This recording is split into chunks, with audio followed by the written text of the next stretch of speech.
Hello, good morning everyone. आ जाएं सभी लोग। 11 बज चुके हैं।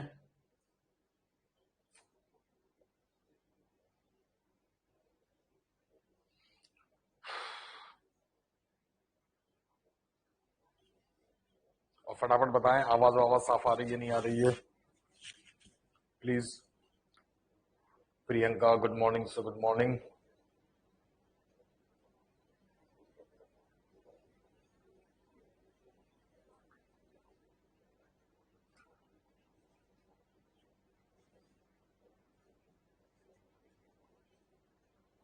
आवाज आ रही है सब चीज। सपना good morning sir, good morning.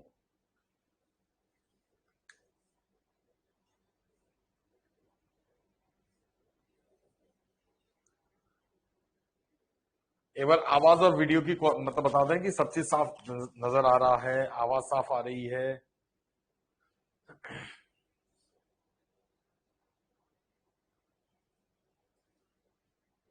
दो ही जने नजर आ रहे हैं, क्या चक्कर है?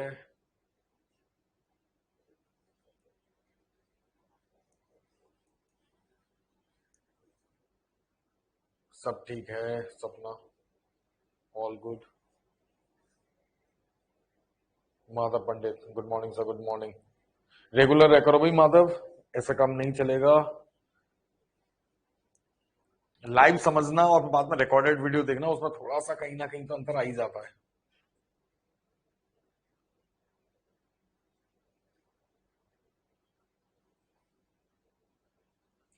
चलो भाई, हम लोग का जो सेशन चल रहा था, अब आज फ्राइडे है, ठीक है। फिर सीधे मंडे को क्लास होगी। Priyanka sir, I have a request. हाँ बताओ प्रियंका।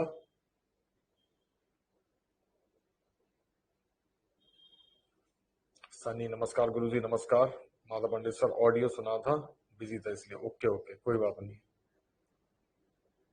टॉपिक के बाद टेस्ट अपलोड कर दिया करें हर सब्जेक्ट में। प्रियंका देखो, टॉपिक के बाद जो हम लोग का जो टेस्ट है, जैसे मुझे नहीं मालूम और लोग किस तरीके से कराते हैं, मैं जो एक्सरसाइजेस कराता हूँ वो अपने आप में ही टेस्ट हैं। अगर आपने उन एक्सरसाइजेस और जो आपकी समस्या है, अब टेस्ट तो इंग्लिश में तब लेने में मजा आएगा जब पूरा हो जाएगा कंबाइंड का। कंबाइंड भाई, ये तुम्हारी बात सही है टेस्ट, लेकिन टेस्ट सिर्फ एक टॉपिक का लूंगा तो उसमें क्या चीज पूछूंगा? बात तो वही है, वो जो एक्सरसाइजेस में 10-10 सेंटेंस कराता हूँ वही टेस्ट की तरह से है ना। प्रियंका थोड़ा सा इन चीजों को समझे अभी आप। जब या तो मतलब जो है 5-6 टॉपिक हो जाए उसके बाद मतलब जो है लिया जा सकता है, लेकिन अभी रेगुलर स्टूडेंट्स बैच में ऐप में कम है। अब खुद सोचो, अगर मैं मतलब 5-10 स्टूडेंटों के लिए, 5-10 स्टूडेंटों के लिए 1-2 घंटे मतलब वो करके अपना स्पेंड कर कर टेस्ट तैयार करूं, वैसा 5-6 टॉपिकों का मिलाकर, और देने वाले 5-6 ही हों, तो थोड़ा अजीब सा लगेगा। कोई दिक्कत नहीं है सर, मैं रिकॉर्डेड वीडियो देखूंगा, कुछ काम है। अच्छा कोई बात नहीं है सनी।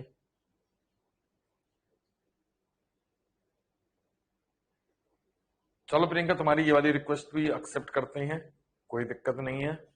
कोशिश करेंगे अभी एडजेक्टिव्स हो जाए, अगला टॉपिक हो जाए, मंडे से नया टॉपिक शुरू करेंगे हम लोग। अच्छा हर सब्जेक्ट में, अब देखो हर सब्जेक्ट की तो नहीं कह सकता, बाकी के सब्जेक्ट की आपको खुद से मतलब उन लोगों को रिक्वेस्ट करो, और नहीं माने तो फिर मुझे बताओ, इतना कर सकते हैं। ठीक है ना। चलो आज चलते हैं, आज का जो नया सेशन है, अ, इसमें भी मैंने जैसा आपको बताया था वन वर्ड्स में जो आज मैं ग्रुप कराने वाला हूं, पहले ग्रुप को बारे में समझ लेना। वो सिर्फ इंग्लिश में ही नहीं आता, ये वाला जो वन वर्ड वाला ग्रुप है ये सिर्फ इंग्लिश, और वैसे इनमें से ज्यादातर आपको पता भी होंगे इजी है, इंग्लिश में ही नहीं आता। ये जीएस में भी पूछ लेते हैं, ये रीजनिंग में भी पूछ लेते हैं। ये वाला ग्रुप ऐसा है, ये किसी भी उसमें आ सकता है, इंग्लिश में आ सकता है, जीएस में आ सकता है, रीजनिंग में आ सकता है। ठीक है ना। तो अब वो ग्रुप है कौन सा, कई आपको पता होंगे, लेकिन मुझे आज कराने हैं जो पेपरों में ज्यादा पूछे जाते हैं। स्टडी या साइंस ऑफ, स्टडी या साइंस ऑफ, हेडिंग है स्टडी या साइंस ऑफ। किसी भी चीज की पढ़ाई को या स्टडी को क्या कहते हैं, तो इसके लगभग है तो बहुत सारी स्टडीज। आप लोगों ने पढ़ा होगा बायोलॉजी, जूलॉजी, बॉटनी, पता कितनी प्रकार की पढ़ी हैं, जो नॉर्मल है छोटे मोटे वो तो हम नहीं कराएंगे, ठीक है ना। बाकी के जो वैसे पेपरों में जो आ जाते हैं, इंग्लिश के पेपरों में खास तौर पर, वो हम आपको करा देंगे। सर तबीयत खराब हो गई थी इसलिए बहुत दिन से क्लास नहीं ले पाई, कोई बात नहीं है, कोई दिक्कत नहीं है। तबीयत को ज्यादा सही रखो, थोड़ा खान पीन पे ध्यान रखो। आप लोग स्टूडेंट्स हो, बढ़िया चीजें खाओ, बढ़िया जो दिमाग को भी काम करे और आपकी हेल्थ को भी सही रखे। रेस्ट ज्यादा करो, ज्यादा पढ़ने से कुछ नहीं होगा, सही पढ़ने से और सही तरीके से पढ़ने से चीजें नंबर आते हैं, सिलेक्शन होता है, ठीक है ना। बी स्मार्ट, अपनी हेल्थ को ज्यादा, हेल्थ के प्रति ज्यादा कॉन्शियस रहो।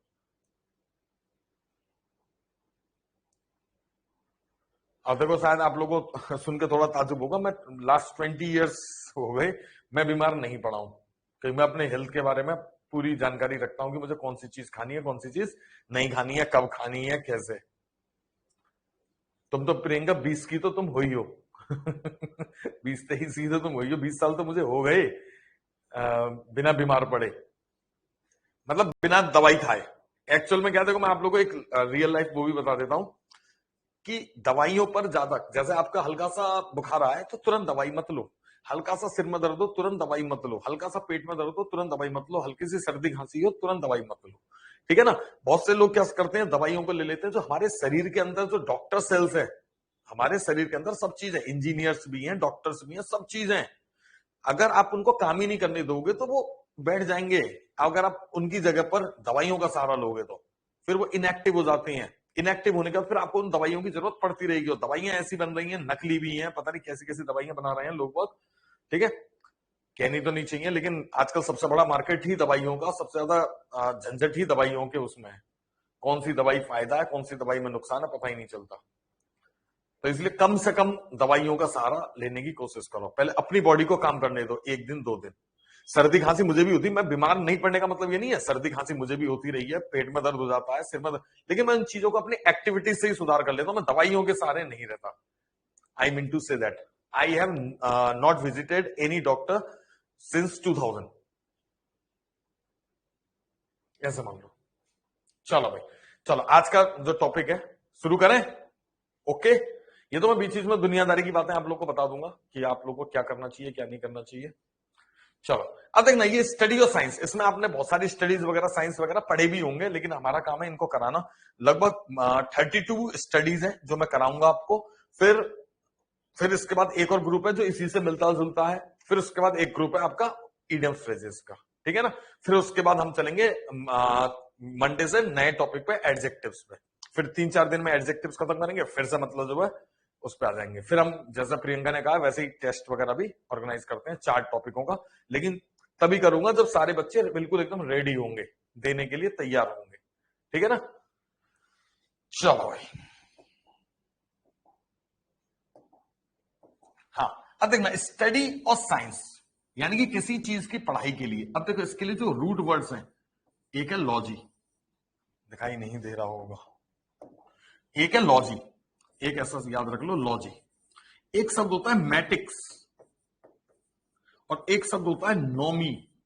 इन शब्दों का इस्तेमाल आपको ध्यान रखना है। जैसे मैंने आपको हर एक चीज के लिए बता के चल रहा हूं, किसी चीज के लिए मैनिया, किसी चीज के लिए फोबिया, किसी के लिए फिलो, हेट, वो मिसो, इस तरीके से जैसे मैंने वर्ड्स बताए, वैसे ही पढ़ाई के लिए क्या होगा, लॉजी, मैटिक्स और नोमी। और सर्वाधिक इस्तेमाल होने वाला कौन सा है, लॉजी, ठीक है। लॉजी आपने देखा होगा, बायोलॉजी, सोशियोलॉजी, पता नहीं कौन कौन से मतलब विज्ञान है, ठीक। अच्छा अब देखना, अब पहले ये दो मोस्ट इंपोर्टेंट, अब तक पेपरों में बहुत बार पूछे जा चुके हैं, और इनको पूछे जाने के पीछे दूसरा कारण भी है। पहले इनके बारे में सब चीज समझना, ठीक है। मैं कोशिश करूंगा, हो सकता है आपको पता हो, लेकिन फिर भी एक बार दोहराना हो। वन वर्ड्स बहुत से लोग समझते हैं कठिन है, कठिन कुछ भी नहीं है, हल्का सा याद हो गया, 4 ऑप्शन में आप छांटी लोगे। आपको पेपरों में कोई रट्टा से मार कर नहीं जाना कि मतलब बिल्कुल एग्जैक्ट बताना हो, कोई आपसे मुंह जवानी पूछेगा, हम तो टीचर से, हमें तो याद है।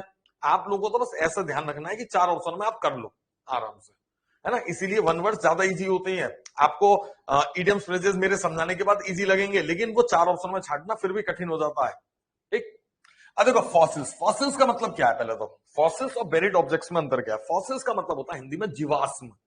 जैसे कोई हड्डी मिली, ठीक है, जैसे हमने कोई हड्डी मिली कि ये वेल की हड्डी है, कि ये डायनासोर की हड्डी है, जो इस तरीके से, तो उन हड्डियों की जो स्टडी होती है, उन फॉसिल्स की, जीवाश्म, किसी मतलब जो है शरीर की बची हुई अवशेष जो होती हैं उनकी स्टडी को, उनकी स्टडी को बोलते हैं पैलियोंटोलॉजी।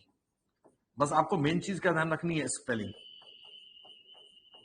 अगर आप गौर करके देखोगे तो AEO पैलियोंटोलॉजी, स्पेलिंग क्या है, वो प्रोनाउंसिएशन क्या, पैलियोंटोलॉजी, स्पेलिंग क्या, PALAEO, AEO, सही है ना, NTOLOGY, स्पेलिंग एरर में भी आ जाता है। और बेरिड ऑब्जेक्ट्स का मतलब होता है खुदाई में मिलने वाली चीजें। ये तो हो गया जीवित, मतलब वो प्राणियों की अवशेष, जीवाश्म वगैरह, ये होते हैं जैसे खुदाई में कोई मूर्ति मिली, कोई बर्तन मिला, कोई चीज मिली, कोई पेंटिंग मिला, ऐसी चीजों की जो स्टडी होती है, जैसे मोहिंजोदारो पूरी खुदाई में मिला था, हड़प्पा सिविलाइजेशन, तो ऐसी चीजों की स्टडी को बोलते हैं आर्कियोलॉजी। पुरातत्व विज्ञान बोलते हैं मेरे ख्याल से हिंदी में, पुरातत्व विज्ञान, आर्कियोलॉजी, पैलियोंटोलॉजी। स्पेलिंग का ध्यान रखना है आपको, पैलियोंटोलॉजी, आर्कियोलॉजी, ठीक है। स्किन की स्टडी को क्या बोलेंगे, स्किन की स्टडी को बोलते हैं डर्मेटोलॉजी। डर्म का मतलब होता है स्किन, डर्मेटोलॉजी। आप लोगों ने एक पाउडर इस्तेमाल जरूर किया होगा गर्मियों में, डर्मीकूल, यस प्रियंका, डर्मीकूल करके, डर्मीकूल का मतलब है, डर्मी का मतलब है स्किन, स्किन को ठंडा रखने वाला पाउडर, डर्मीकूल। वो ठंडा ठंडा, कूल कूल, ऐसा करके आपने एडवर्टीजमेंट सुना होगा। Palaeontology, archaeology, dermatology, okay. अच्छा, हार्ट की स्टडी को बोलते हैं कार्डियोलॉजी। दिल का, दिल से जुड़ी हुई बीमारी या उनसे जुड़ी हुई चीजों की स्टडी को बोलते हैं कार्डियोलॉजी। हार्ट अटैक को एक शब्द और बोलते हैं कार्डियक अरेस्ट, कार्डियक अरेस्ट। जैसे बोलते हैं ना कि दिल मतलब हार्ट फेलियर हो गया, तो वो कार्डियक अरेस्ट था। सर आवाज कम है बहुत। अच्छा, आवाज तो सही आ रही है, औरों की में भी कम आ रही है क्या? हेलो,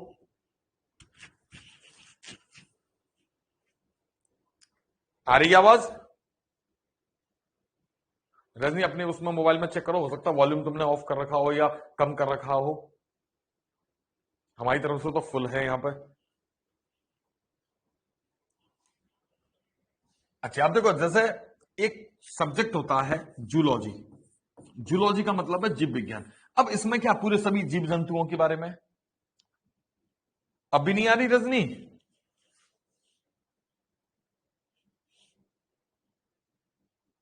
रजनी आ रही है, नहीं आ रही है, एक बार चेक करो।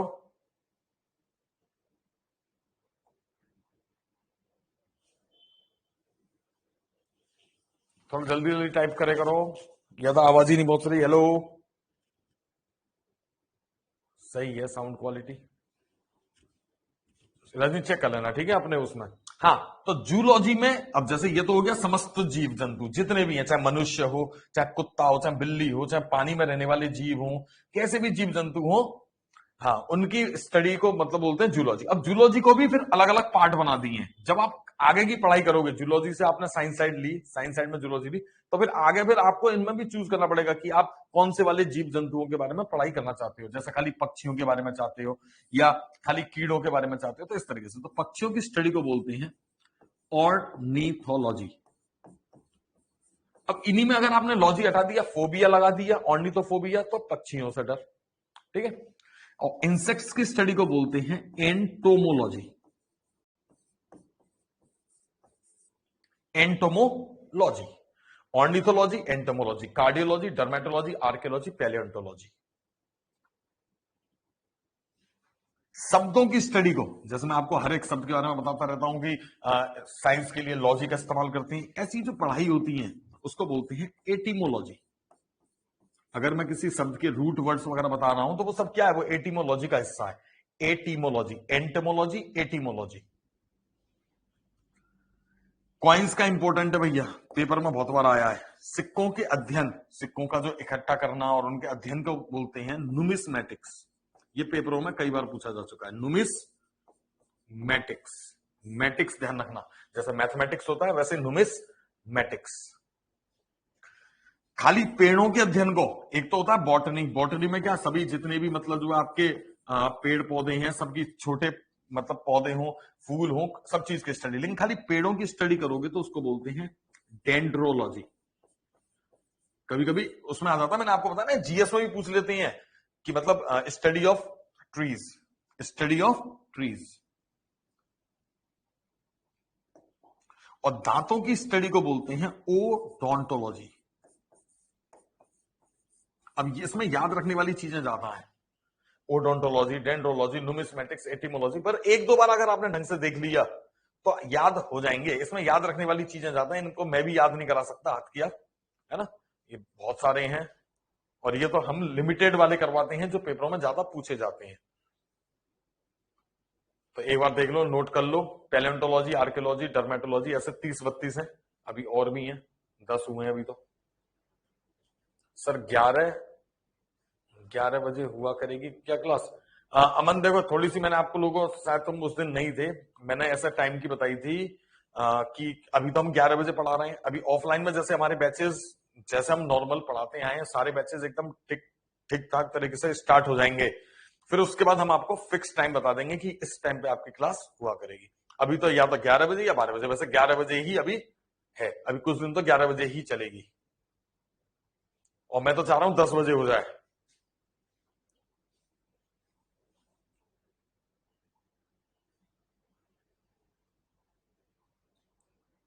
ये हो गए सबके, palaeontology, archaeology, dermatology, cardiology, ornithology, and देखो, अब तुम मुझसे ये सोचो कि मुझे सारे स्टडीज पता है, तो मुझे भी नहीं पता है, बाद में तुम ये कहो, क्योंकि ये स्टडीज तो 700-800 इस टाइप की स्टडीज हैं। मैं तो वो वाली स्टडीज जानता हूं जो पेपरों में पूछे जा चुके हैं, इंग्लिश के 1 वर्ड्स में आ चुके हैं। ये ध्यान रखना, मैंने कोई पीएचडी नहीं करा कि स्टडीज वगैरह, ये तो एक हिस्सा है, ये तो आप जितना याद करोगे उतना आपके लिए बढ़िया है। अच्छा, ऑफलाइन क्लासेस पर ज्यादा फोकस कर रहे हैं सर।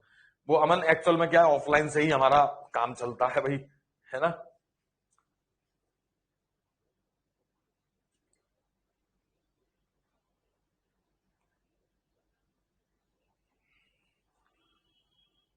भाई रोजी रोटी है यार, ऑफलाइन क्लासेस ही मेन है हमारा। ऑनलाइन क्लासेस अलीगढ़ से तो नहीं पॉसिबल है, ज्यादा बड़े लेवल पर। कभी अगर हम दिल्ली विल्ली पहुंचे कभी पढ़ाने के लिए, तब जरूर ऑनलाइन मतलब जो है स्टार्ट करेंगे बड़े लेवल पर।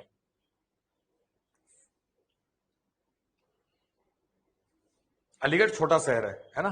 अब अलीगढ़ में हमारे मतलब 5-6 हजार 10 हजार सब्सक्राइबर हो जाएंगे, उससे हम क्या कर लेंगे।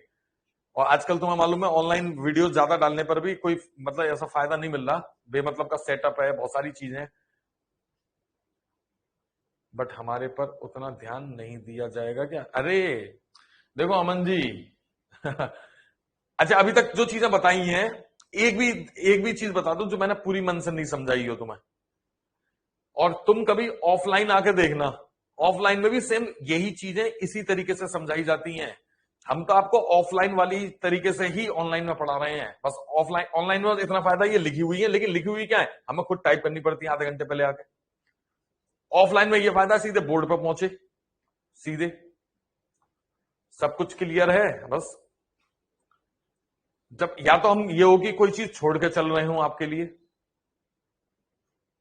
क्योंकि कम स्टूडेंट्स हैं। हाँ थोड़ा सा देखो अमन, इतना तो ये तो सब लोग समझते हैं भाई, थोड़ा कम स्टूडेंट्स होते हैं, अभी यही होते यहाँ पे अभी अटेंडीज होते 40-50-60, तो अच्छा भी लगता कि ज्यादा प्रकार के क्वेश्चंस आते, है ना। अभी तो बस ये कि दो दो चार जने रेगुलर रहते हैं, बाकी के उसमें भी गायब से हो जाते हैं, तुम खुद गायब से हो जाते हो। एक प्रियंका रेगुलर है ना, और प्रियंका ही रेगुलर है बस, एक तरह से अगर बात करें तो। रजनी भी अभी बीच में बीमार पड़ गई थी, सपना भी पेपर चल रहे थे, तुम भी इधर उधर हो जाते हो, सनी के साथ भी प्रॉब्लम चलती रहती है, तो सभी हैं मेरे ख्याल से। जिसने रेगुलर किया बस प्रियंका है। हम्म, नहीं इतना तो हम लोग भी नोटिस कर लेते हैं कि कौन रेगुलरली क्लास ले रहा है नहीं ले रहा है। वो तो ये कि हम लोगों ने प्रॉमिस कर रखा है, जिम्मेदारी ले रखी है, वरना इतने बच्चों को तो हम आपके पैसे वापस कर कर बंद करवा देते। सर शेड्यूल समझ नहीं आता। शेड्यूल समझ क्यों नहीं आता? देखो अमन, मैंने बताया ना, थोड़ा ऑनलाइन में आप लोगों को हम लोग नोटिफिकेशन तो भेजते रहते हैं, अब बाद में रिकॉर्डेड वीडियोस देख ले करो, क्या हो गया। रजनी, अब सर मैं रेगुलर लिया करूंगी, ओके। अमन नोटिफिकेशंस वगैरह चेक किया करो, और आपने बेल आइकन वगैरह या मतलब जो ऐप पर है, हमने सब चीजें डाल रखी हैं स्टोर पे, मैसेज सेंड कर देते हैं रेगुलरली, क्लास शुरू होने से 1 घंटे पहले ही भेज देते हैं, या तो ये होगी क्लास शुरू होने से 1 मिनट पहले भेज रहे हो, ठीक है ना। चलो बाकी बातें करते रहेंगे, आगे वाले ग्रुप पर चलते हैं।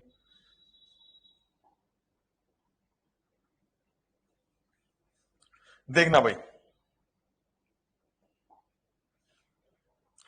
स्टडी ऑफ हेयर, खाली बालों की स्टडी की बात करोगे। अब देखो स्किन, अगर हमारी अभी बाल बाल झड़ने लग जाए, है ना, सब ऑब्वियस सी बात है, हम एक डर्मेटोलॉजिस्ट पे जाते हैं जो स्किन का वो डॉक्टर होता है। लेकिन अगर हमें स्पेशलिस्ट से बात करनी है, स्किन में भी हेयर स्पेशलिस्ट, बस स्किन में और चीजों से मतलब नहीं है, सिर्फ बालों से मतलब है। तो जो बालों की स्टडी होती है उसको बोलते हैं ट्राइकोलॉजी। क्या बोलते हैं उसे? ट्राइकोलॉजी। TRICHOLOGY, trichology.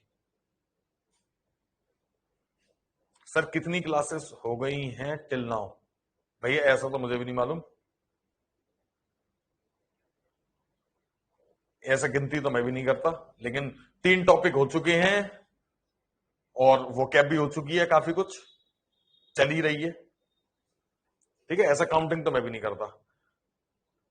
बीच में थोड़ी सी जब मेरी बड़ी दीदी एक्सपायर हुई थी तब थोड़ा सा 1 हफ्ते का गैप हो गया था, और कभी जो बहुत जरूरी काम होता तभी गैप करते हैं, वरना हम छुट्टियां नहीं करते हैं। लगभग मोर देन 20 तो नहीं, लगभग 20 क्लास तो हो ही चुकी हैं। ठीक है, हाँ। अच्छा ये बताओ मुझे कोई जना, माइंड और ब्रेन में क्या डिफरेंस है? फटाफट लिख के बताओ, माइंड और ब्रेन में क्या डिफरेंस है?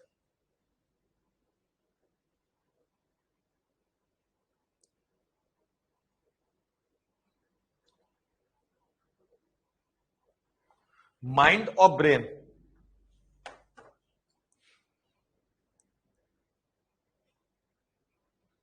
what is the difference between mind and brain? Mind is a part of brain.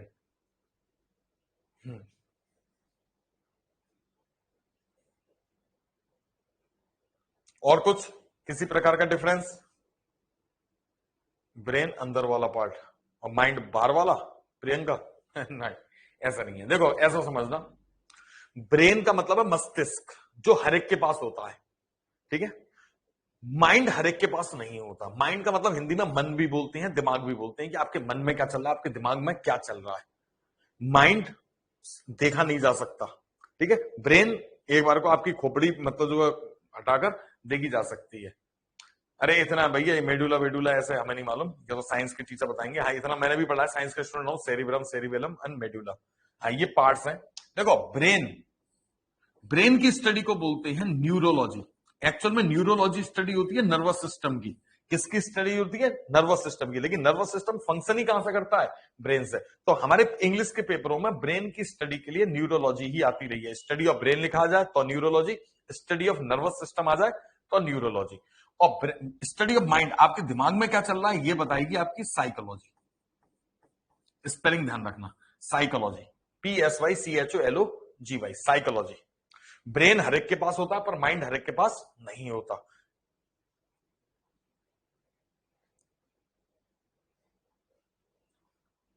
दिमाग और मस्तिष्क, हाँ नर्व्स की स्टडी को न्यूरोलॉजी। नर्वस सिस्टम ऐसा मुझे नहीं मालूम, नर्व्स स्पेशली। अब तुम नर्व्स पूछोगे, अभी मैंने थोड़ी देर पहले क्या कहा कि मैं ऐसा नहीं है कि मैं स्पेशलिस्ट हूं, कि अब तुम ब्रेन के बाद मतलब वो पूछो सेरिबेलम, सेरिबेलम की स्टडी को स्पेशली क्या बोलेंगे? इनको तो आपको देखना पड़ेगा, ये तो इंग्लिश में आने वाली है, साइंस का हिस्सा है एक तरह से। ठीक है, कैंसर्स और ट्यूमर्स ऐसी चीजों के स्टडी को ऑन्कोलॉजी बोलती है। अब ये तो मैं लाइफ में इसलिए नहीं भूल सकता क्योंकि मेरी बड़ी दीदी भी कैंसर से ही एक्सपायर हुई है। ठीक है, उन्हें कैंसर था, और मैं ऑन्कोलॉजिस्ट वगैरह के चक्कर लगा लगाकर काफी चक्कर लगाए हैं। हरेंद्र शर्मा सर नमस्ते। नमस्ते भैया हरेंद्र, रेगुलर रह करो। अगर आप लोगों ने पेड बैच खरीद रखा है तो आप लोग प्लीज पढ़ने आया करें, अच्छा लगेगा। 33-34 लोगों ने पेड बैच खरीद रखा है और दिखाई मुझे 6-7 लोग ही देते हैं, और रेगुलरली तो 2-4 ही दिखाई देते हैं। या तो अभी आप लोगों के पेपर चल रहे हैं, कोई बात नहीं है, अगर आप लोगों के समय कोई समस्या है। ठीक है, ऑन्कोलॉजी का मतलब हो गया कैंसर और ट्यूमर से जुड़ा हुआ। इलेक्शंस एंड देयर ट्रेंड्स, आप लोगों ने देखा होगा, अब जैसे 2022 में यूपी में चुनाव है, तो जब चुनाव होंगे तो चुनाव से जस्ट पहले 5-6 दिन पहले से ही एग्जिट पोल्स और विशेषज्ञ अपनी अपनी राय देना शुरू करते हैं। जो विशेषज्ञ होते हैं, जो चुनाव के बारे में पूरी अध्ययन करते हैं, लोगों से पूछते हैं, इधर उधर पूछते हैं, सब ट्रेंड्स वगैरह के बारे में उन्हें पता होता है, जो रुझान बुझान बताने वाले होते हैं, तो ऐसी स्टडी को बोलते हैं सेफोलॉजी। अगर आपने ये सेफोलॉजी, अब देखो यही चीज, अब बहुत से लोगों ने ये शब्द ही नहीं सुना होगा सेफोलॉजी, और ये पढ़ाई होती है। अगर आप सेफोलॉजिस्ट हो तो आपको टीवी वाले बुलाएंगे, हायर करेंगे, लेकिन अब यहाँ पे इंडिया में क्या वही भीड़ के साथ चलना, to swim with the tide. ठीक है, सेफोलॉजी वगैरह किसी ने पढ़ाई भी नहीं है, सुना भी नहीं है। सेफोलॉजी स्पेलिंग पी साइलेंट है, PSEPHOLOGY। अब देखो ये दोनों बहुत इंपॉर्टेंट है, तारे ग्रह और उनका अस्तित्व। जो हमारे तारामंडल में जो तारे ग्रह वगैरह हैं उनका जो अस्तित्व है उसको बोलते हैं एस्ट्रोनॉमी। और तारे ग्रह और उनका प्रभाव हमारी जिंदगी पर, जैसे कोई आपसे कहे कि आप पर मंगल भारी है, आप पर शनि भारी है, आप पर ये वाला तारा भारी है, इस तरीके की बातें करता है, तो वो उसकी स्टडी को क्या बोलेंगे? एस्ट्रोलॉजी। एस्ट्रो फॉर स्टार्स, ये लॉजी है, और यहां पे क्या है? नॉमी। लॉजी और नॉमी, ये डिफरेंस ध्यान रखना है। के ऐसे रहेगा, के ऐसे रहेगा, हाँ सेफोलॉजिस्ट बनना न्यू रहेगा सर।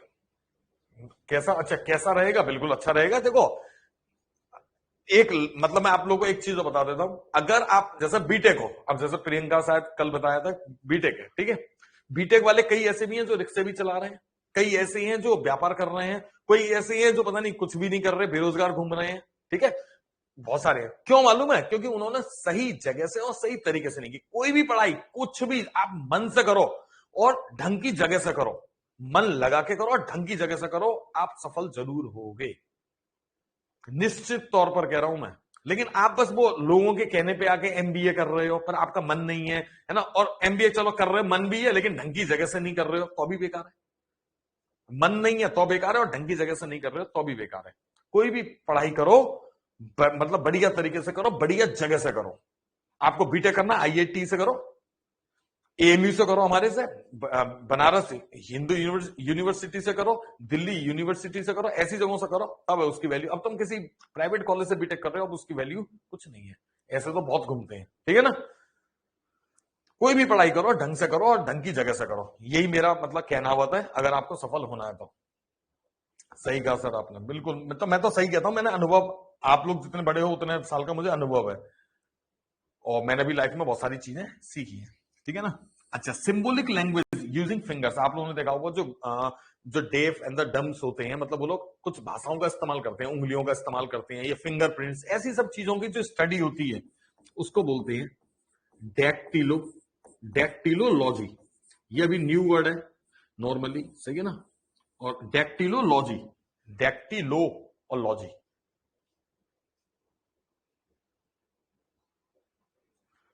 इधर से ही कर रहे सर, समझा नहीं मैं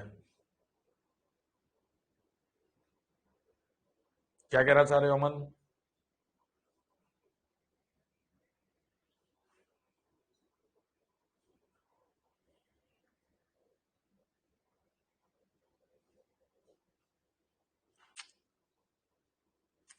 सर इतने कैसे याद रहेंगे? देखो भैया, याद अमन याद नहीं रखने हैं, याद मतलब वैसे नहीं रखने, आपको कंठस्थ नहीं करना है, बस थोड़ा बहुत मतलब मेमोरी में भरना है कि अच्छा ऐसा, मतलब चार ऑप्शन में आया तो आप पहचान लो कि हाँ ये इसके लिए था, ऐसी मेमोरी बना लो बस।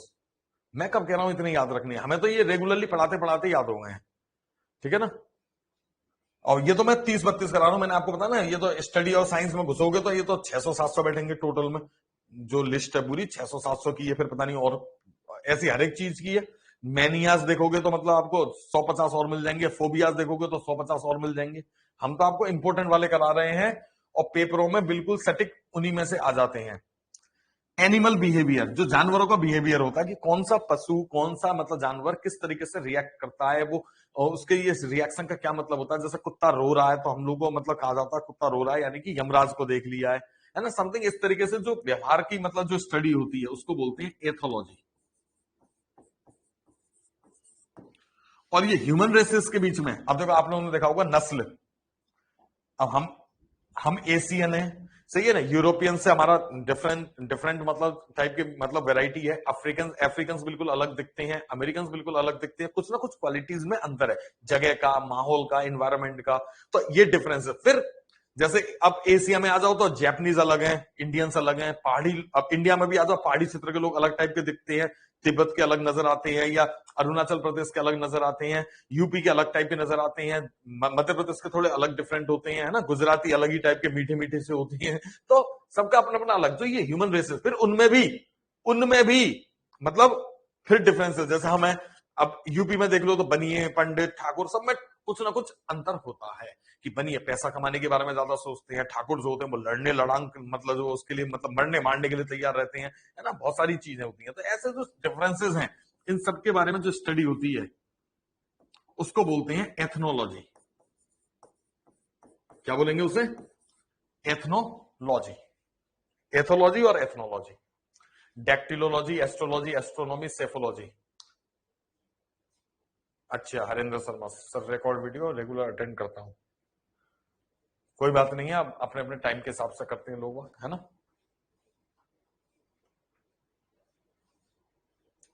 ठीक है भाई, ये अब देखो एथो है, ये एथनो है, थोड़ा बहुत कहीं ना कहीं छोटी छोटी चीजों का आपको ध्यान रखना पड़ेगा। हटा रहा हूं भैया, इन्हें देख लेना बाद में, ठीक है, डन, ओके।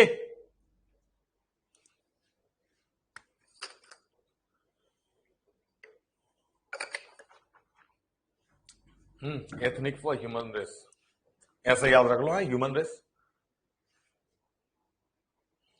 ठीक है। आ गया, और भी अभी तो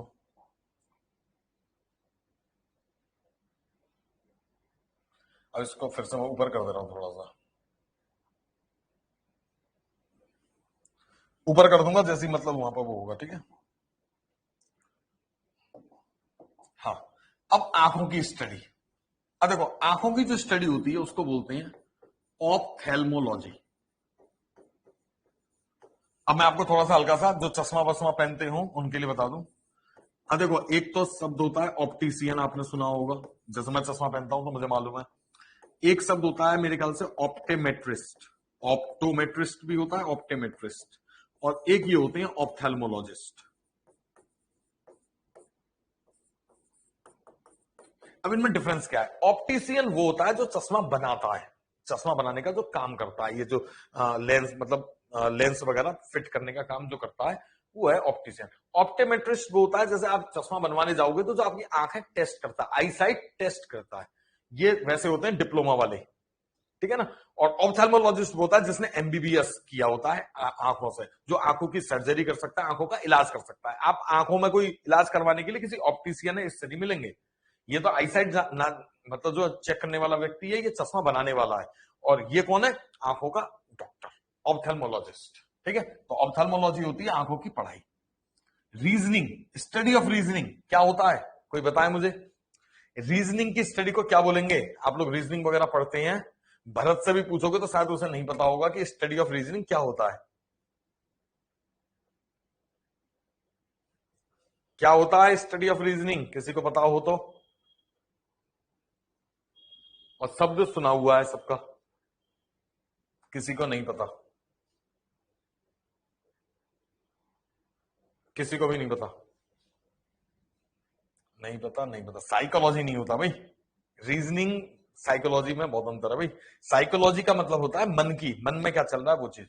स्टडी ऑफ रीजनिंग को बोलते हैं लॉजिक, ये भी पढ़ाई है लॉजिक, सिर्फ logic, study of reasoning logic, ध्यान रखना। स्टडी ऑफ लॉ, अब थोड़ी स्पीड बढ़ाते हैं, स्टडी ऑफ लॉ को बोलते हैं नोमोलॉजी, नोमोलॉजी, ये भी बहुत से लोगों को नहीं पता। और एक और शब्द होता है जो आजकल आने लगा है, ज्यूरिस प्रूडेंस। मैं तो कोशिश कर रहा हूं जितने मुझे पता है, जितना जितना ज्ञान है मैं उतना पूरा आपको देने की कोशिश कर रहा हूं। स्टडी ऑफ लॉ, नोमोलॉजी, जो कोई लॉ की पढ़ाई कर रहा हो उससे पूछेंगे तो आपको पता चल जाएगा। स्टडी ऑफ लॉ, नोमोलॉजी या ज्यूरिस प्रूडेंस, JURIS, ये आर है, juris prudence.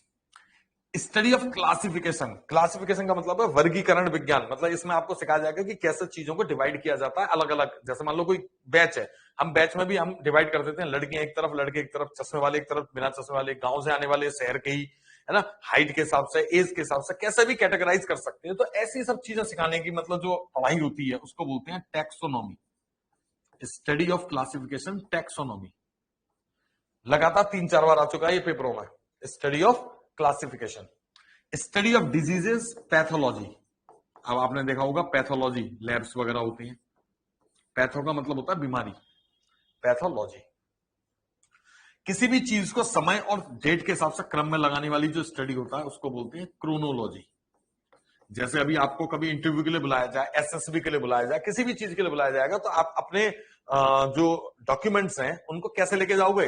Arranged in a chronological order, यानी कि पहले हाई स्कूल, फिर इंटर, फिर उसका first year, second year, final year, फिर उसका पोस्ट ग्रेजुएशन वाले। ऐसा ये नहीं कि पहले पोस्ट ग्रेजुएशन की डिग्री, फिर बीच में हाई स्कूल की, फिर सेकेंड ईयर की डाल दी, फिर ऐसा करके, ऐसा नहीं होता है। आपको क्रम से लगाया जाता है जो डेट के हिसाब से, या तो असेंडिंग ऑर्डर या डिसेंडिंग ऑर्डर, ये आपके ऊपर डिपेंड करता है। अब देखो, ये तो arrangement of time and date है, एक है खाली टाइम। अब टाइम का मतलब हिंदी में क्या होता है? वक्त। आपका वक्त कैसा चल रहा है, आपका समय कैसा चल रहा है, ये नॉर्मली लोग जानने के लिए अपनी राशिफल पढ़ते हैं। तो वो राशिफल बताती है कि हमारा समय कैसा चल रहा है, कि आज आपको धन की प्राप्ति होगी, जीवन साथी का सुख मिलेगा, पता नहीं क्या क्या चीजें, मतलब जो ऐसे लिखी रहती है, वो समय कैसा चल रहा है, ये चीजें बताने के लिए जो स्टडी होती है वो होती है हॉरोलॉजी। आपने सुना होगा हॉरोस्कोप, जो शब्द सुना होगा हॉरोस्कोप। स्कोप का मतलब होता है पहले से बताना, यानी कि आपका समय कैसा होगा वो पहले से प्रेडिक्ट करना, उसे बोलते हैं हॉरोस्कोप। और उस पढ़ाई को बोलते हैं हॉरोलॉजी। स्टडी ऑफ लाइट पढ़ा होगा आप लोगों ने, ऑप्टिक्स। स्टडी ऑफ हीट, अगर आप लोगों ने जो टेक्निकल स्टूडेंट्स हैं फिजिक्स वगैरह पढ़ी होगी, तो calorimetry, calorimetry. Law of calorimetry कहती है कि heat gained equals to heat lost. जितनी उस हीट, हिंदी में मेरे ख्याल से उष्मा होती है, जितनी उष्मा आप प्राप्त करोगे उतनी उष्मा आप में जाएगी, मतलब समथिंग ऐसे, heat gained equals to heat lost. Okay, हाँ थर्मल में पढ़ा है, तो वही थर्मल हीट कैलोरीमेट्री है ना। तो नाम तो सुने होंगे, ऐसी बात नहीं है। अगर थोड़ी बहुत साइंस के स्टूडेंट ही ज्यादा होते हैं, मैंने देखा है बेरोजगारी साइंस के स्टूडेंटों की ज्यादा। एनवायरमेंट की स्टडी को क्या बोलेंगे? Ecology, ecology. साउंड की स्टडी को, ध्वनि की स्टडी को बोलेंगे अकाउस्टिक्स। और देखो शब्द बहुत सारे हैं, अकाउस्टिक्स। और पूरी यूनिवर्स की स्टडी को बोलते हैं कॉस्मोलॉजी। इस तरीके की है। अब मैं इसको थोड़ा छोटा कर देता हूं, इतने में शायद नजर आ जाए आप लोगों को। आ रहा है नजर? ऐसा ना, हमें यहां से ये लगता है कि शायद नहीं दिखाई दे रहा है। सर हम भी साइंस हैं। हाँ बिल्कुल सपना, ज्यादातर सब साइंस है। मैं खुद साइंस का स्टूडेंट हूँ, बीएससी मैथ्स हूँ बीएससी स्टैटिस्टिक्स, सांख्यिकी से बीएससी करी है मैंने, फिर उसके बाद एमबीए किया आधा।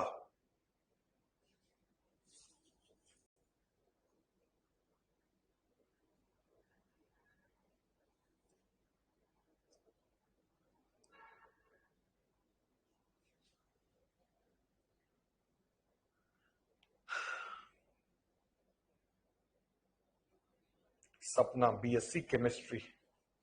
हाँ तो सही है, केमिस्ट्री के भी शब्द आते रहते हैं।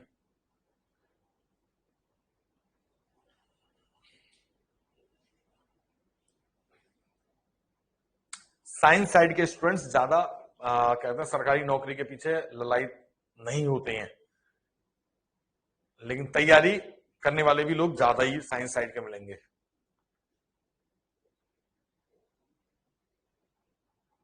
चलो हो गया, ये हटा दूं इसे। एसएस का ऑप्शन रखिए सर। किसका? अमन तुम्हारी बातें समझ में नहीं आई, एसएस का ऑप्शन क्या होता है? अच्छा स्क्रीनशॉट। अरे यार इतनी शॉर्ट फॉर्म्स भैया मुझे नहीं मालूम भाई, कॉपी भी कर लिया करो। देखो ये तो ऐप बनाने वाले के ऊपर है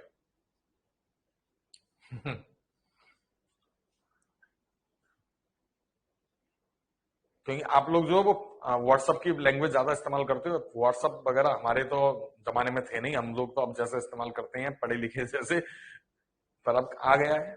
हाँ एब्रीविएशंस वगैरह, और तुम लोग जो भी अब तुम लोगों ने बता दिया, पर मेमोरी मेरी इतनी तेज है अब मैं नहीं भूलूंगा, बाकी आप ही लोग भूल सकते हो। चलो भाई, अब ये था। अब इसके बाद है एक आर्ट, बिल्कुल सेम स्टडी की तरह ही है। साइंस मतलब स्टडी मान लो, कैसे भी समझ लो। इसको और समझना भाई, पहले पहले एक नजर में पहले देख लेना सबको, है ना। ये भी ग्रुप बहुत इंपॉर्टेंट है। आर्ट ऑफ रियरिंग बीज एंड प्रोड्यूसिंग हनी, मतलब मधुमक्खियों को पालना और उनसे शहद निकालना, उसको बोलते हैं इंग्लिश में एपीकल्चर। क्या बोलेंगे उसे? एपीकल्चर। ये वर्ड बाद में काम आएगा, एपीकल्चर। और ऐसी रेशम कीड़ों को पालना, उनसे क्या निकालना? सिल्क, रेशम निकालना, उसको बोलते हैं सेरीकल्चर। पहले सुन लेना भैया सब लोग, सेरीकल्चर, एपीकल्चर, सेरीकल्चर। एक होता है मत्स्य पालन, जिसे हिंदी में बोलते हैं मत्स्य पालन, मछलियों का पालन, उसको बोलते हैं पिस्सीकल्चर। पाइसेस मैंने आपको बताया था, पिस्सीकल्चर, एपीकल्चर, सेरीकल्चर, पिस्सीकल्चर। एक होता है वेजिटेबल्स और क्रॉप्स ग्रो करना, कल्टीवेट करना दुनिया के लिए, उसको बोलते हैं हम एग्रीकल्चर, कृषि। जो दुनिया के लिए मतलब जो है चीजें उगाता है किसान, एग्रीकल्चर। स्पेलिंग कर लेना नोट बाद में। और जो सिर्फ अपने लिए करता है एक छोटी सी जगह में, जिसको हिंदी में हम बागवानी बोलते हैं, उसको इंग्लिश में बोलते हैं हॉर्टिकल्चर। तो ये 5 टाइप के कल्चर तो आपको पता होने चाहिए, एपीकल्चर, सेरीकल्चर, पिस्सीकल्चर, एग्रीकल्चर और हॉर्टिकल्चर। हॉर्टिकल्चर मतलब जो अपने लिए होता है। किसी ने प्रॉपर नोट्स बनाए हैं क्या?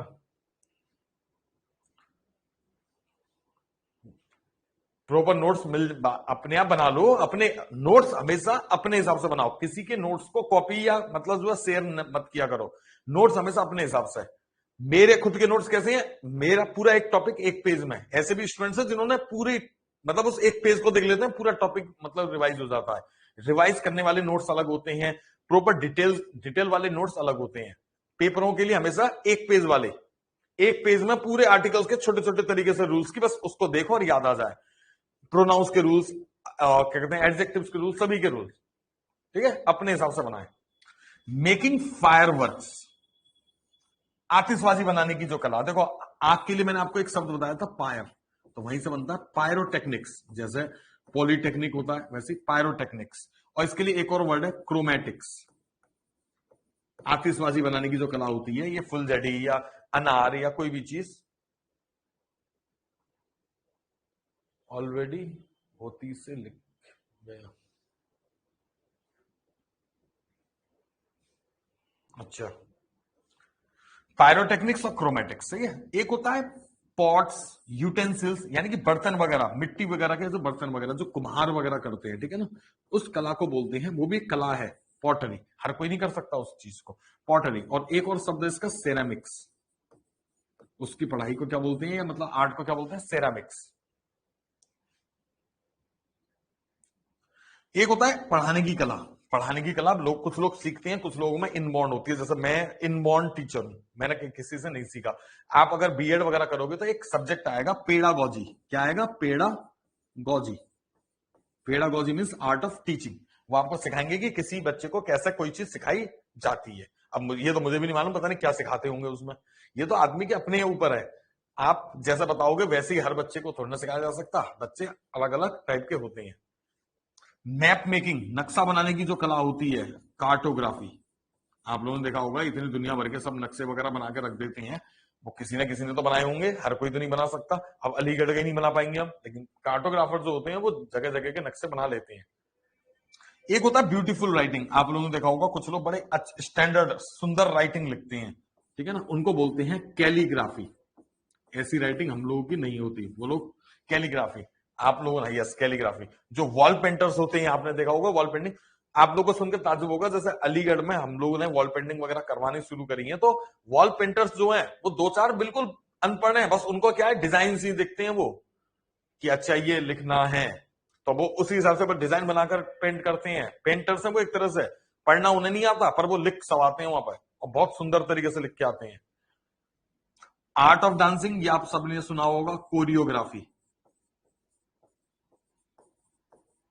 Choreography.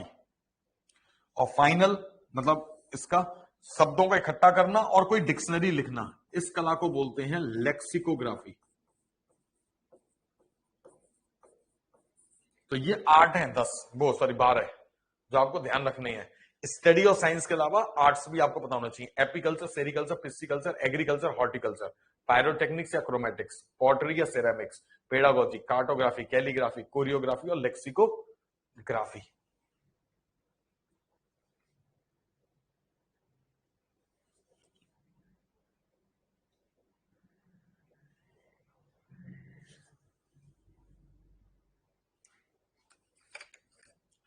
Sir what is pedontology? Pedontology भाई मुझे नहीं मालूम पेडेंटोलॉजी। गूगल पे सर्च मार लिया करो यार, इतनी सारी स्टडीज और वो हैं।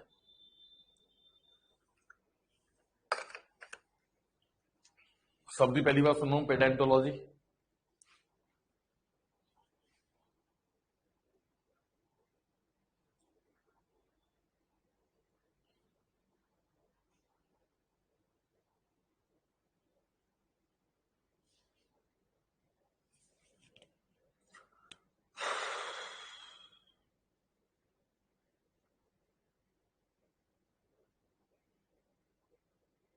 ठीक है,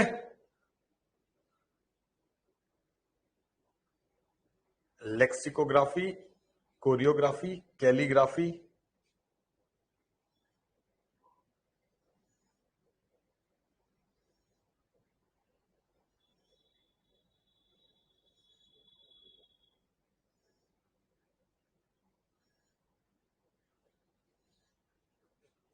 चलो ये हैं आज के idioms of phrases.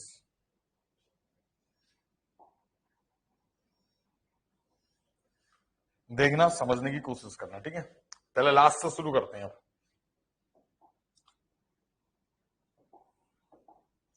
To keep the wolf from the door. To keep the wolf from the door यानी कि दरवाजे से ही, अपने घर के दरवाजे से वुल्फ। यहाँ पे वुल्फ क्या प्रतिनिधित्व कर रहा है, रिप्रेजेंट कर रहा है भूख, गरीबी, समस्याओं को। मतलब हम लोग पूरे दिन काम क्यों करते हैं? ताकि हमारे घर में भुखमरी या कोई मतलब दरिद्रता ना आए। वी वर्क हार्ड, सही है ना, to keep the wolf from the door. Every person works hard to keep the wolf from the door.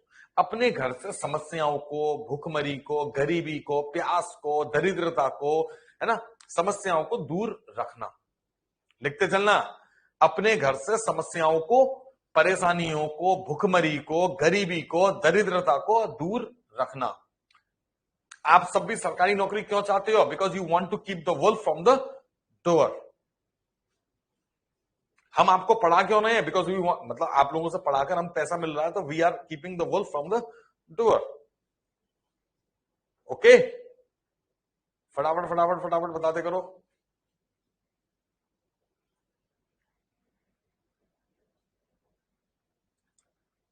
दूसरा, अब गोल्ड डिगर, ये तो आप लोगों ने शायद वीडियोस वगैरह देखे होंगे। गोल्ड डिगर आप लोग समझते भी होंगे, जैसे आजकल वीडियोस वगैरह शूट होते हैं उसमें। अब ये तो सिर्फ लड़कियों के ऊपर करते हैं, बस लड़के भी हो सकते हैं, कोई भी हो सकता है। ये तो सिर्फ एग्जांपल के लिए कि जैसे कोई लड़का किसी लड़की को अप्रोच करता है, वीडियोस में दिखाते हैं, फेक भी होते हैं बहुत सारे, नॉर्मल नहीं होते वो, तो उन्हें तो पैसा कमाने के लिए। तो वो अप्रोच करता है, उससे उसका नंबर मांगता है, जैसे आजकल ट्रेंड चल रहा है, नंबर मांगता है, वो फ्लर्ट वगैरह करने की कोशिश करता है, तो वो मना कर देती है। फिर वही लड़का घूम फिर के आता है अपनी बड़ी सी महंगी सी गाड़ी में, लग्जरी गाड़ी में, है ना, तब वो लड़की तुरंत तैयार हो जाती है नंबर देने के लिए। समथिंग इस तरीके से दिखाते हैं। तो वो यहाँ पे ये हर एक के लिए नहीं है, वो तो वीडियो शूट करते हैं, 1000 में से एक आध, सही है, सबके लिए नहीं है। तो ऐसे लोगों को गोल्ड डिगर बोलते हैं, जो पैसों के पीछे भागते हैं। ये लड़के भी हो सकते हैं, ये लड़के भी हो सकते हैं, लड़कियां भी हो सकती हैं, दोस्त भी हो सकते हैं। कुछ दोस्त ऐसे होते हैं जो आप, जब तक आपका पैसा आपके साथ है तो वो क्या है, वो गोल्ड डिगर है, ठीक है ना। और जब आपका पैसा नहीं है तो आपसे संबंध ही नहीं है उनका, तो वो भी क्या है, गोल्ड डिगर है। तो ऐसे लोगों को गोल्ड डिगर बोलते हैं, जो पैसों के पीछे भागते हैं, जो पैसों के लिए दोस्ती या कुछ भी करने के लिए तैयार हो जाते हैं, और gold digger. Okay, hold water. Hold water का मतलब होता है, जैसा हिंदी में बोलते हैं ना, दम होना, वजन होना। जैसे मैं कहूं कि अरे तुमने कोई बहाना बनाया किसी चीज के लिए, मैं कहूंगी यार your excuse does not hold water. तो इसका मतलब क्या है, आपके बहाने में दम नहीं है। तो कभी कभी होल्ड वाटर की जगह पे नॉट होल्ड वाटर भी आ जाता है। तो नॉट होल्ड वाटर माने दम ना होना, वजन ना होना, और होल्ड वाटर का मतलब है वजन होना। अभी मैं कोई बात कहूं और वो आपको लगे कि हाँ इनकी बात में दम है, देन आप क्या कहोगे कि sir what ever you said holds water. तो होल्ड वाटर का मतलब होता है दम होना, और गोल्ड डिगर का मतलब होता है जो पैसों के लिए, पैसों के पीछे भागते हैं। To keep the wolf from the door का मतलब होता है अपने घर से समस्याओं को, गरीबी को दूर रखना, ठीक है। ऑर्डर ऑफ द डे, अब देखो ये अगर आप रेस्टोरेंट वगैरह या होटल में जाओगे तो वहां पे भी ऊपर लिखा रहता है ऑर्डर ऑफ द डे, मतलब जो चीज उस दिन की स्पेशलिटी हो या जो चीज वहां पे उस दिन बहुत से लोगों ने मंगवाई हो, ठीक है, यानी कि जो चीज चलन में हो इसको बोलते हैं ऑर्डर ऑफ द डे। कोई भी चीज हो सकता है, जैसे अब इंटर के बाद आजकल क्या हो गया, एयरफोर्स के लिए बहुत से बच्चे तैयारी करते हैं, तो air force has become order of the day. हम लोग आजकल देखो तो नॉर्मल ट्राउजर्स कम पहनते हैं, जीन्स ज्यादा पहनते हैं, है ना, मैं भी जीन्स पहनता हूं। मैंने ज्यादातर देखा है कि 50 में से लगभग 40-45 लोग जीन्स पहने हुए मिलते हैं, बड़े बूढ़े लोग ही मतलब ट्राउजर्स का इस्तेमाल करते हैं। तो jeans have become the order of the day, ठीक है। गॉगल्स, आजकल गॉगल्स पहनना, ये सब चीजें नॉर्मल सी बात है। तो ये सब क्या है, ऑर्डर ऑफ द डे, जो चीज चलन में हो। ऑर्डर ऑफ द डे का मतलब है जो चीज चलन में हो। टू पे का मतलब होता है कीमत चुकाना। To pay through once knows का मतलब होता है भारी कीमत चुकाना। अभी मैं आपसे कहूं कि भैया डोंट मेस विद मी, मतलब डोंट मेस विद मी, यानी कि मुझसे पंगा मत लो, otherwise you will have to pay through your nose, वरना तुम्हें बहुत भारी कीमत चुकानी पड़ेगी। तो to pay through once knows का मतलब होता है भारी कीमत चुकाना। ऑर्डर ऑफ द डे का मतलब है जो चीज चलन में हो। 5 ओके हैं, समझ में आ गए? ओके, और ये याद भी हो जाएंगे आज की आप थोड़ा सा दिमाग लगाओगे तो। Yes sir. Icing on the cake, अब देखो केक तो वैसे ही अच्छा होता है, स्वादिष्ट होता है, उसमें ऊपर आइसिंग और हो जाए तो ये क्या हो गया, सोने पे सुहागा। सोने पे सुहागा, ठीक है ना। जैसे लड़कों या लड़कियां, जैसे भी आपकी नौकरी लगी और तुरंत ही कोई मतलब जो है इंक्रीमेंट हो जाए सैलरीज वगैरह में, सही है ना, जो सरकारी वो आते हैं क्या कहते हैं, क्या बोलते हैं उन्हें, अरे हिंदी में क्या बोलते हैं, कौन सी योजना कहते हैं, वो आ जाए, मतलब वो लग जाए, छठा वेतन आयोग, सातवां वेतन वेतन आयोग, आठवां, ऐसा लग जाए तो वो क्या हो गया, आपके पैसे बढ़ गए, सैलरी बढ़ गई, तो वो क्या हो जाएगा, सोने पर सुहागा। नौकरी लगी, नौकरी लगने के 2 महीने बाद ही मतलब सैलरी भी बढ़ गई, तो उसे बोलते हैं सोने पे सुहागा, ठीक है। Out of character, out of character का मतलब होता है आप लोग, भाई आप लोग के आसपास बहुत से लोग रहते हैं, सबका अपना अपना कैरेक्टर होता है। कोई बहुत ही मतलब हंसमुख होता है, कोई बहुत ही मतलब उदास रहने वाला होता है, कोई सिर्री टाइप का होता है ना, सब टाइप के लोग होते हैं। कोई कंजूस बहुत होता है, कोई गुस्से वाला बहुत होता है। अब किसी दिन कोई हंसमुख टाइप का आदमी बहुत गुस्से में दिखे और आपसे ऐसी बातें कर रहा हो जो आपको अजीब सा लगे, देन आप समझ जाना कि ही is out of character today. Out of character मतलब जो चरित्र है उससे जस्ट उल्टा। और जो गुस्से में वो आज आपसे हंसते बोलते बात कर रहा हूं, जो कंजूस है वो आपके ऊपर पैसे ही लुटा रहा हो और बता क्या खाएगा या क्या खाएगी और ये ले वो ले, मतलब इस तरीके की बातें कर रहा हो, तो आप क्या समझोगे, he is out of character या she is out of character. Out of character का मतलब है जो नॉर्मल चरित्र है उससे या कैरेक्टर है उससे अलग। होल्ड वाटर का मतलब है वजन होना, दम होना, वजन होना, दम होना।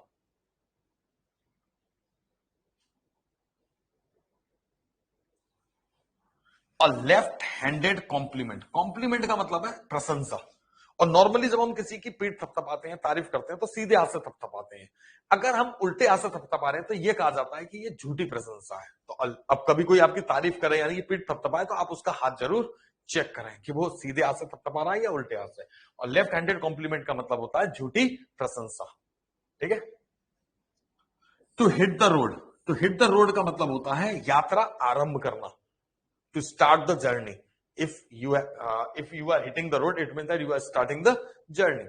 जैसे आप कहीं जा रहे हो और अब आपने यात्रा शुरू करी है, जय बोलेगी या मतलब जय गंगा मैया, ऐसा जैसे भी करी है, ठीक है, तो वो आप यात्रा स्टार्ट कर रहे हो। तो हिट द रोड का मतलब हो गया यात्रा स्टार्ट करना।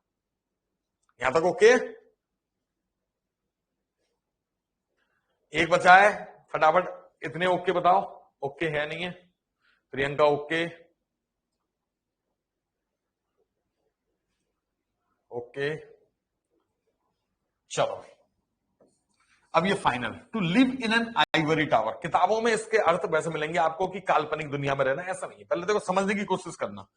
हम सभी छोटे छोटे शहरों में ही रहते आए, जैसे हम अलीगढ़, अलीगढ़ भी बहुत बड़ा शहर तो नहीं है, ठीक है शहर, ठीक है। तो अब अलीगढ़ में हम रहते आए हैं, कभी कभी क्या होता है सीएम आ रहे हैं सब। अब सीएम जब आते हैं तो जिस जगह से सीएम होकर गुजरेंगे, वैसे तो बहुत गंदगी पड़ी रहती है, लेकिन जहां से सीएम होकर गुजरेंगे वहां पर सब सफाई वफाई हो जाती है, नाले साफ हो जाते हैं, सड़कों पर ट्रैफिक नहीं होता क्योंकि सब ट्रैफिक रोक दिया जाता है ना। कहीं कोई मतलब किसी प्रकार का पॉल्यूशन नहीं नजर आता, लाइट प्रॉपर वे में आ रही होती है। तो ये सब चीजें क्या है, ये उनको दिखाया जा रहा है कि सब व्यवस्था ओके है। क्यों? क्योंकि वो तो इन जगहों से होकर अपने मतलब जो है उसमें पहुंच गए सीएम भवन में, है ना। अब उन्हें तो कोई टेंशन है नहीं है, वो तो जहां रुक रहे हैं वहां पर उनको यही व्यवस्था दिखाई जाए। तो यही चीज कहना चाह रहा हूं मैं, to live in an ivory tower का मतलब होता है वास्तविक दुनिया से अलग किसी दुनिया में रहना। इनको वास्तविकता नहीं दिखाई जा रही, कोई अलग ही दुनिया दिखाई देती है बड़े बड़े नेताओं को। अब किसी दिन ये बिना बताए ऐसे निकल के देखें, तब पता चलेगा इन्हें जन समस्या। मेरी बात समझना, थोड़ा समझने की कोशिश करना, ठीक है ना। यानी कि जो वास्तविक समस्याएं उससे दूर किसी दुनिया में रहना। अब ये लोग ऐसी ऐसी जगहों पर रहते हैं जहां पर इनको कोई असुविधा होती नहीं, तो इनको लगता है सब चीज ठीक चल रही है। इनके यहाँ तो लाइट आती रहती है, इनके यहाँ कैसे लाइट कटेगी? सीएम के ऑफिस में या वहां पर लाइट तो कट नहीं रही। ये तो हम लोग को मालूम है कि लाइट कटती है तो कितनी समस्या होती है। चलो हम लोग के यहाँ पे इन्वर्टर और जनरेटर्स हैं, है ना, हम लोग थोड़े मतलब वेलफेड घर से हैं, तो हमारे यहाँ ये व्यवस्था है। जिनके घर में इन्वर्टर्स भी नहीं है उनसे जाके पूछो भाई गर्मियां कैसा काटते हैं वो, गर्मियों में जो लाइट चली जाती है रात रात को कैसे काटते हैं। तो यही चीज है, हाँ हेवन दिखाई देता है उन्हें बिल्कुल। तो उस टाइम यस उन्हें तो ऐसा लगता है कि सब व्यवस्था ओके है, शहर में कोई दिक्कत नहीं है, नाले साफ है, कहीं गंदगी नहीं है, कहीं कोई जाम नहीं है। तो ऐसी दुनिया में अगर किसी को रखा जा रहा है तो he is living in an ivory tower. अब इससे जुड़ा हुआ एक कहानी भी है। सिद्धार्थ गौतम का नाम सुना हो? सिद्धार्थ गौतम, गौतम बुद्ध जो बने थे, वो जब पैदा हुए थे राजा किंग शुद्धोधन के यहाँ पे, तो उनके राजपुरोहित ने कहा था या तो ये सम्राट बनेगा, या तो ये बड़ा सम्राट बनेगा, या क्या बनेगा? साधु। तो राजा बड़ा परेशान हो गया कि साधु बन गया तो बहुत दिक्कत होगी, सम्राट बनेगा तो बहुत खुशी की बात है, लेकिन साधु। अब साधु आदमी का बनता है जब वो दुनिया की दुख भरी जिंदगियां को देखता है, उसे लगता है कि हर एक की लाइफ में यह होना ही होना है, तो फिर क्यों मतलब जो है पैसा कमाया जाए या मोह माया, तभी ताकता है आदमी, ठीक है।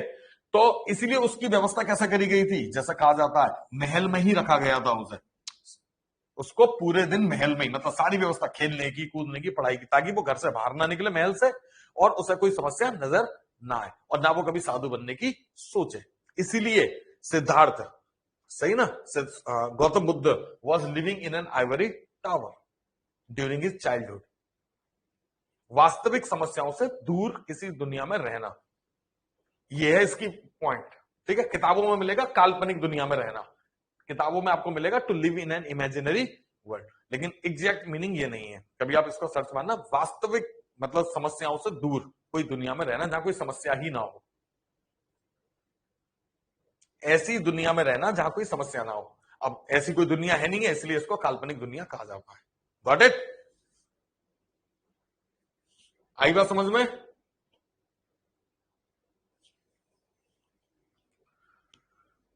ओके ओके, और लोग भी बताएं। अमन, सपना, आप लोग भी बताएं। ओके चलो भाई, तो यही था आज के लिए, इतना ही था मेरे ख्याल से, हाँ इतना ही है। तो इन चीजों को आप लोग समझे करें जैसा समझाया जा रहा है, ये सब इंपॉर्टेंट है, पेपरों में आ चुके हैं, ठीक है। अब इतने से जुड़ी हुई कोई बात हो तो बता, पूछ लो फटाफट। सर दो बता दो। टू हिट द रोड माने टू स्टार्ट द जर्नी, यात्रा आरंभ करना, ये तो नॉर्मल है। अब मंडे को क्लास होगी, यस, नहीं मंडे, अमन मंडे, सैटरडे संडे ऑफ रहता है भैया, हम लोग रेगुलर नहीं करवा सकते, हफ्ते में 5 ही दिन पॉसिबल है।